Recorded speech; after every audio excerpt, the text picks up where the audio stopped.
बालाघाट जिले के बीमारी प्रभावित ग्राम मछुरदा में भारी बारिश के बीच उप मुख्यमंत्री राजेंद्र शुक्ल ने बेघर परिवारों से मुलाकात कर उनकी समस्याएं सुनी और सरकार की ओर से हर संभव मदद का भरोसा दिलाया। उन्होंने बच्चों की मौत पर संवेदना जताते हुए कहा कि टीकाकरण और स्वच्छता संक्रामक बीमारियों से बचाव में अहम है। उप मुख्यमंत्री ने बताया कि टीकाकरण अधिकारी को बदल दिया गया है और जिला मलेरिया अधिकारी को हटाया गया है। उन्होंने कहा कि बच्चों की मौत के मामले की जांच होगी और किसी अधिकारी की लापरवाही सामने आने पर जिम्मेदारों के खिलाफ कार्रवाई की जाएगी। इस न्यूज में इतना ही। अन्य खबरों के लिए जुड़े रहिए ITN नेशनल के साथ। उनको प्रशिक्षित भी करना है, उनको जागरूक भी करना है। स्वास्थ्य विभाग और महिला बाल विकास की सबसे बड़ी लापरवाही सामने आई सर, इन पर कार्रवाई कब होगी? जैसा मैंने आपसे बताया कि अभी तो जिला मलेरिया अधिकारी और उनको चेंज किया है टीकाकरण अधिकारी को।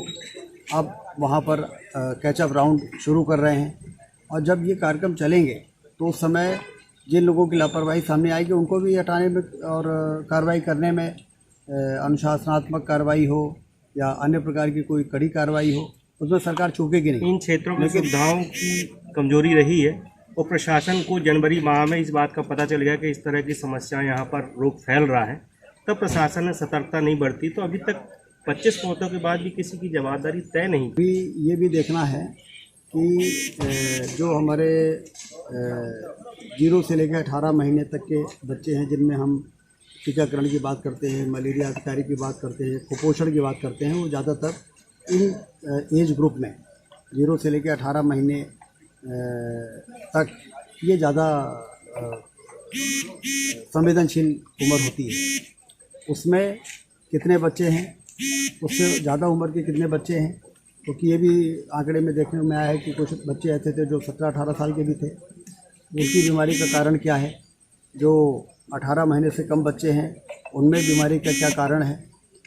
और कुल मिला के सरकार बिल्कुल इसमें गहराई में जाना चाहती है। ये क्षेत्र पहले से ही मलेरिया का डार्क जोन रहा है और पिछले 2 साल से जो है यहाँ पर एक होम्योपैथी दवा का डोज नहीं दिया गया है। जिन लोगों ने लापरवाही की है उनके खिलाफ कार्रवाई होगी। और अभी फ़िलहाल मैंने जो मीडिया से भी जो जानकारी मिल रही है उसके आधार पर भी मलेरिया के अधिकारी, टीकाकरण के अधिकारी और महिला बाल विकास विभाग के लोगों के साथ भोपाल में मैं बैठक करूंगा। और इस क्षेत्र में दूरस्थ और दुर्गम अप्रोच होने के कारण वहाँ पर आवश्यकता पड़ेगी तो हम एडिशनल मैन पावर भी वहाँ पर डिप्लॉय करेंगे, जिससे कि हमारा आउटरीच जो है कैचअप राउंड जो है, जिसमें कि हर अंतिम बच्चे तक हम पहुँचे, हर अंतिम व्यक्ति तक हम पहुँचे।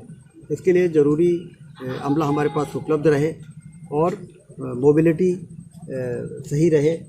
दुर्गम स्थान भी है तो वहाँ पर भले ही 10 घर रह रहे हों, वहाँ पर हमको पहुँचना है और जितने भी स्वास्थ्य के कार्यक्रम चल रहे हैं उसको पूरा करना है। पूर्व में इन क्षेत्रों में दीनदयाल चलित अस्पताल इकाई बड़ा साधन हुआ करती थी स्वास्थ्य सुविधाओं का, वो काफ़ी दिनों से बंद कर दी गई है।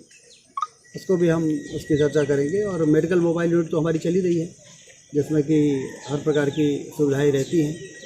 तो कुल मिला के ये क्षेत्र ऐसा रहा है जहाँ पर 2-3 स्तर की चुनौतियाँ हैं। एक तो ये नक्सल प्रभावित इलाका रहा है, तो बहुत बड़ी चुनौती तो ये दूर हुई है कि नक्सल मुक्त हो गया है। नक्सल खत्म हो चुका है सर, समय से पूर्व जो बालाघाट जिला है वो नक्सल मुक्त हो चुका है।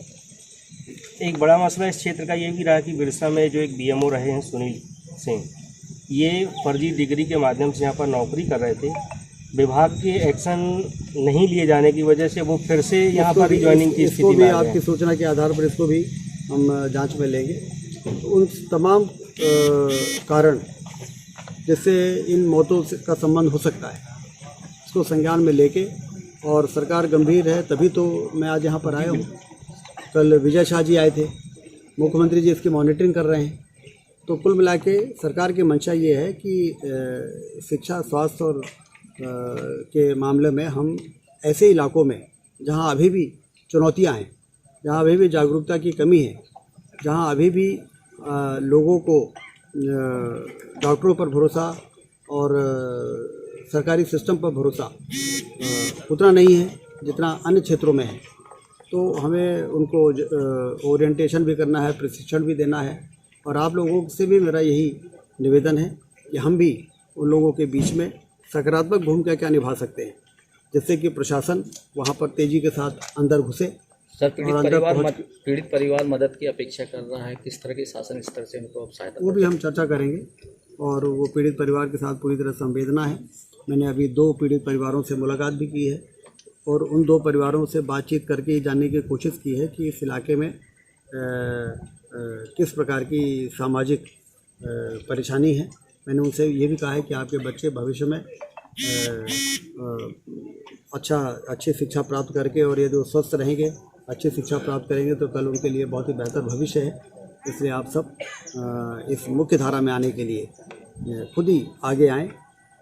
इस प्रकार से ओरिएंटेशन कार्यक्रम प्रशासन के माध्यम से भी चलाया जाएगा और कोई कसर छोड़ने वाले नहीं। हमारे साथ यहाँ के सभी जनप्रतिनिधि भी उपस्थित हैं, जनजाति आयोग के हमारे अध्यक्ष हैं। इस क्षेत्र में मरने वाले अधिकांश जो बच्चे हैं उनकी स्थिति कुपोषण अधिक मानी गई है, तो इसको लेके विभाग और प्रशासन द्वारा क्या एक्शन लिया जाएगा, कुछ आप बताना चाहिए? एक्शन यही है कि आंगनबाड़ी केंद्रों में जो हमारी टीम ऑलरेडी है वो पूरी तन्मयता के साथ, तत्परता के साथ कलेक्टर के नेतृत्व में काम करें।